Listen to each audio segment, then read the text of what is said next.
बहुत बहुत स्वागत है आपका पीटीसी न्यूज में। मैं सुमन कश्यप आपके साथ हाजिर आपके सामने प्रदेश की तमाम बड़ी खबरों को लेकर बुलेटिन की शुरुआत करेंगे, लेकिन पहले नजर डालते हैं हेडलाइंस पर। करनाल में सीएम नैब सिंह सैनी का मेगा सब्जी एक्सपो में किसानों से संवाद। कहा, हरियाणा में बागवानी को दिया जा रहा बढ़ावा, भाजपा सरकार किसानों के विकास के लिए प्रतिबद्ध। कुरुक्षेत्र में मुख्यमंत्री ने किया आबकारी विभाग की योजना का शुभारंभ। कहा, हरियाणा बजट में हर वर्ग का रखा गया ध्यान, किसानों की आय बढ़े इस पर खासा फोकस रखा गया। Deputy speaker doctor Krishna Middha ने कांग्रेस पर किया कटाक्ष। कहा, कांग्रेस ने विधायक दल का नेता ना चुनकर हैट्रिक लगाने का काम किया। भाजपा सांसद धर्मवीर सिंह का दावा। कहा, देसी दारू बनाने की अनुमति मिलने से बढ़ेगी किसानों की तिगुनी आय, नकली शराब से होने वाली मौतों पर भी अंकुश लगेगा। फरीदाबाद में एलन मस्क और उनकी मां के नाम पर रिटायर्ड कैप्टन से ठगी। साइबर ठगों ने 72 लाख से ज्यादा रुपए की ठगी की।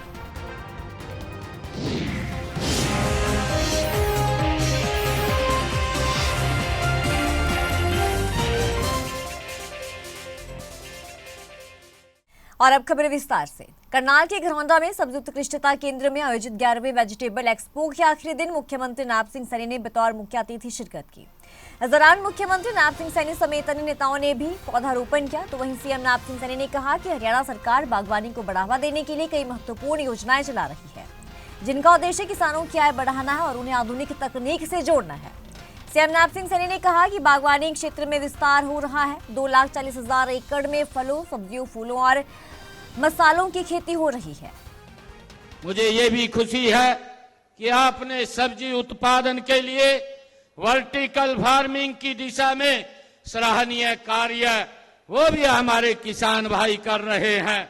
इस पद्धति से कम जमीन में अधिकतम पैदावार ली जा सके, इसके लिए हमारा किसान नई नई तकनीक से आगे बढ़ रहा है। मुझे ये भी खुशी है कि आप में से कई किसानों ने फलों एवं सब्जियों की जैविक खेती करके दूसरे किसानों के सामने मिसाल भी पेश की है। आपने करके दिखाया है कि रासायनिक उर्वरकों, खरपतवार नाशक दवाइयों व कीटनाशकों के इस्तेमाल के बिना फलों, सब्जियों की अच्छी पैदावार कैसे की जा सकती है, इसका भी आप एक उदाहरण हैं। आपको गौ आधारित खेती को भी अपनाया है, जो हमारी प्राचीन परंपरा है। मैंने 2025-26 में बजट में देसी गाय की खरीद के लिए दी जाने वाली अनुदान राशि जो पहले हमने 25,000 रुपए किया था, अब उसको बढ़ा करके 30,000 रुपए करने का हमने प्रस्ताव किया है। हरियाणा के सीएम नैब सिंह सैनी ने कहा कि इजराइल की तकनीक अपनाई जा रही है। कुरुक्षेत्र में मधुमक्खी पालन विकास केंद्र स्थापित किया गया है। उच्च तकनीक वाले ग्रीन हाउस में मिट्टी रहित खेती को बढ़ावा दिया जा रहा है। तो वहीं ये भी कहा कि 2,600 करोड़ की लागत से गन्नौर में इंटरनेशनल फल और सब्जी मंडी बनाई जा रही है। तो वहीं मुख्यमंत्री ने कृषि क्षेत्र में नई घोषणाएं भी की।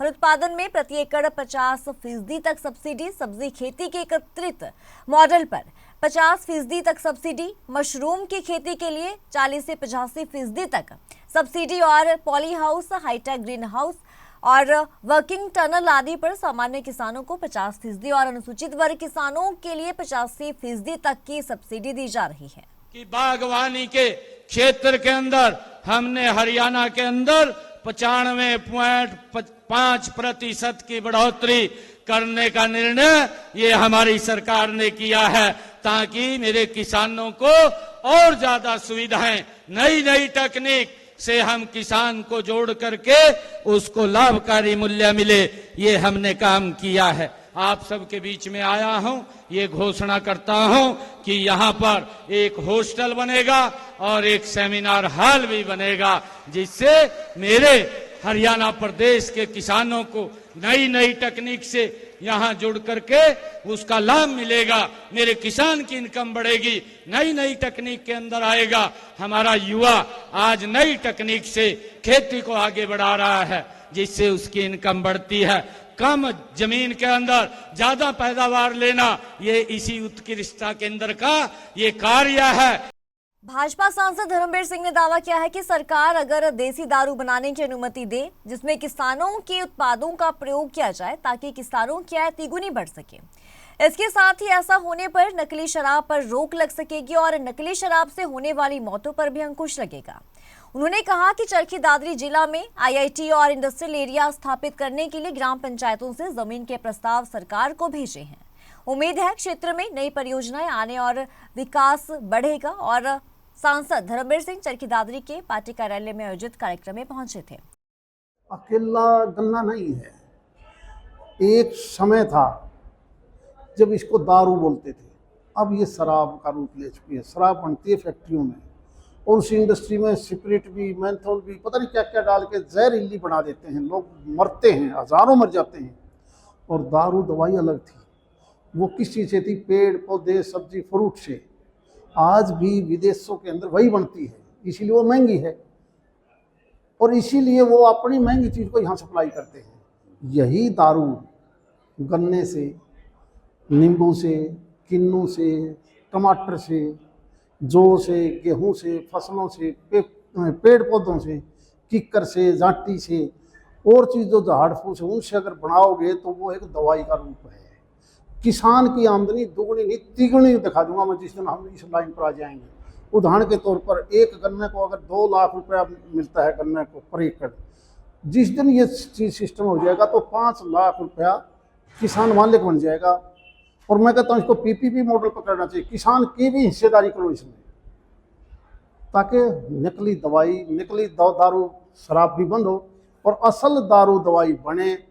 एक्साइज ड्यूटी के हिसाब से ये स्टेट मैटर है, वो इस प्रकार से एक्साइज पॉलिसी को बनाए कि प्रदेश को भी घाटा ना हो और लोग मरे भी ना नकली दारू शराब पी के। और वो ये चीज़ जब कभी बनी थी तो ये दारू दवाई बनी थी, शराब नहीं बनी थी। शराब तो ये फैक्ट्री लगवा के गए अंग्रेज पे। कुरुक्षेत्र में मुख्यमंत्री नायब सिंह सैनी पहुंचे। मुख्यमंत्री नायब सिंह सैनी कुरुक्षेत्र के कर आबकारी विभाग की योजना का शुभारंभ करने पहुंचे। मुख्यमंत्री नायब सिंह सैनी ने हरियाणा कला परिषद के सभागार में आबकारी और कराधान विभाग की एक मुश्त व्यवस्थापन योजना का शुभारंभ भी किया। सीएम ने ये कहा कि हरियाणा बजट में हर वर्ग का ध्यान रखा गया है। महिलाओं के लिए बजट में विशेष ध्यान रखा गया है। किसानों का भी इस बजट में ध्यान रखा गया। किसानों की आय बढ़ेगी और उन्हें फायदा भी मिलेगा। सुनिए क्या कुछ कहा मुख्यमंत्री ने। अलग अलग क्षेत्रों को हमने उत्कृष्टता केंद्र, क्योंकि हॉर्टिकल्चर किसान के से हमें सुझाव आए, उसको लेकर के हमने अलग अलग स्थानों पर इस बजट के अंदर हमने उसको खोलने का काम किया है। स्ट्रॉबेरी का किसान, किस क्षेत्र के अंदर स्ट्रॉबेरी हमारा किसान पैदा कर सकता है, उसको कैसे बाहर अपने यहां पर भी अगर ज्यादा पैदावार होती है तो उसको बाहर एक्सपोर्ट करने का भी हमारा कि उसको लाभकारी मूल्य मिले। हमने अलग क्षेत्र के अंदर स्ट्रॉबेरी का किसान, गुआवा का किसान, अमरूद की खेती वो करे ताकि अमरूद जो हमारा फल है उसका लाभकारी मूल्य उसको मिले। खजूर की खेती करे, उसके लिए अलग अलग हमने उत्कृष्टता केंद्र खोलने का निर्णय हरियाणा प्रदेश के अंदर लिया है, ताकि किसानों को उसके साथ जोड़ करके उनकी पैदावार को ज्यादा किया जा सके। ये हमारी सरकार का एक ध्येय है। मुझे खुशी है कि आज जब मैं आप लोगों के बीच में आया हूं, आज जो ये वन सेटलमेंट स्कीम जिसके तहत आज ये एक बड़ा लाभ हमारे हरियाणा प्रदेश के लाखों व्यापारियों को मिलने वाला है। यह स्कीम हरियाणा के उन करदाताओं के लिए है जो किन्हीं कारणों से अपने करों को की बकाया राशि का भुगतान नहीं कर सके।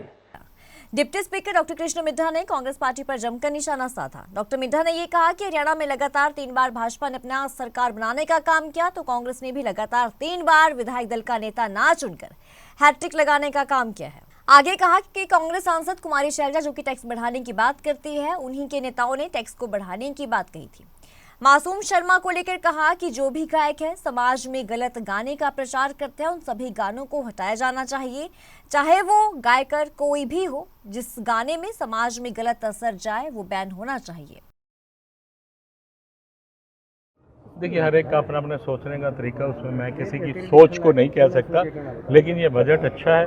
लोगों ने इस बजट को बहुत पसंद किया है और मैं ये भी कहूँगा कि प्री बजट में सभी ने अपनी अपनी बात रखने का काम किया। मैं उसका सबसे बड़ा उदाहरण मैं ही हूँ कि मेरी 2 मांग थी और उसमें आदित्य देवीलाल ने भी किया। उसमें उन्होंने कहा कि गाँव में कोई मॉडल ऐसा बनाना चाहिए जैसे कि एक गली अच्छी बने।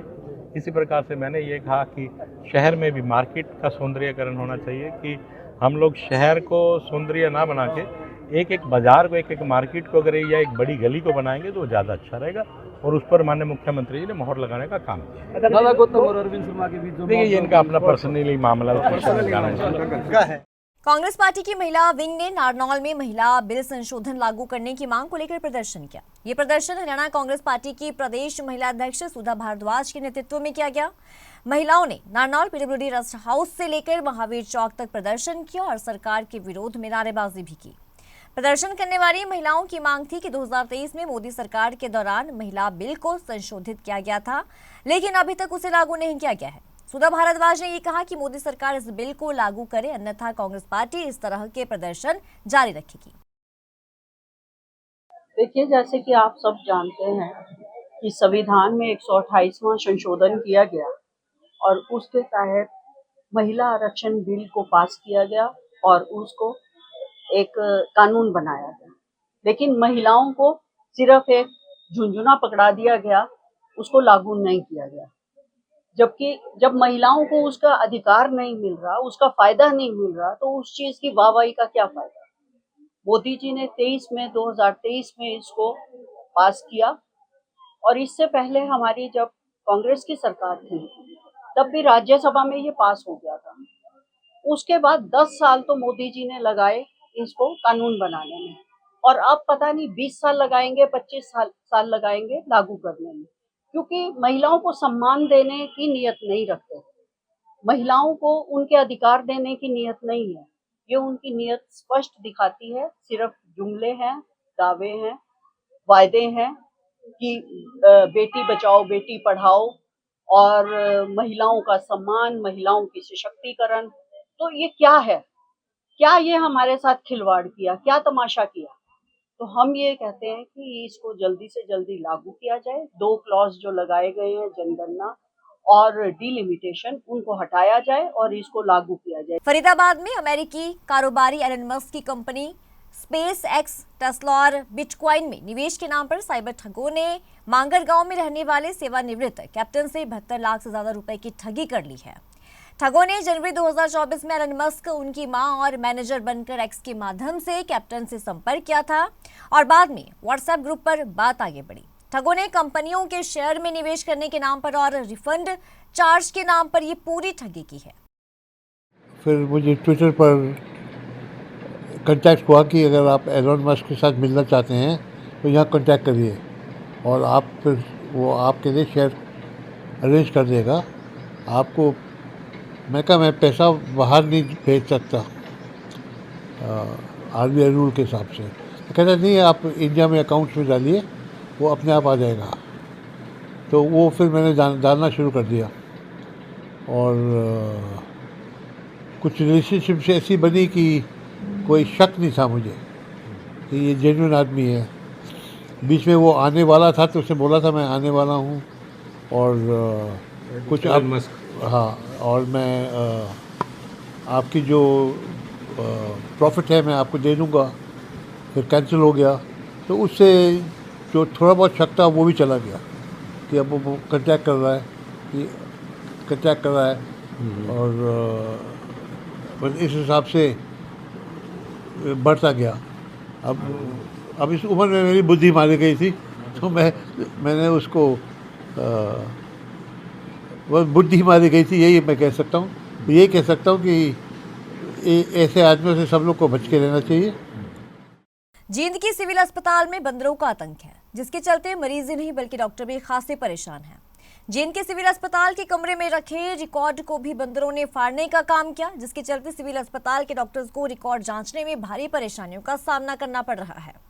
बंदरों के आतंक के चलते सिविल अस्पताल में OPD भी बढ़ गई है और बंदरों ने सरकारी अस्पताल में आने वाले मरीजों को भी नोचने का काम जो है वो शुरू कर दिया है। ऐसा है जी, यहाँ 4-5 साल से बंदर लगातार बढ़ते जा रहे हैं और अब तो इतनी हद हो गई है बंदरों की कि बंदरों का एक पूरा का पूरा झुंड आता है और वो कभी गेट पर हमला बोलता है, कभी मतलब वार्डों तक घुस जाता है और कर्मचारियों का यहाँ काम करना बड़ा मुश्किल हो गया है। चिकित्सकों, कर्मचारियों को आदि को लगातार परेशानी झेलनी पड़ती है।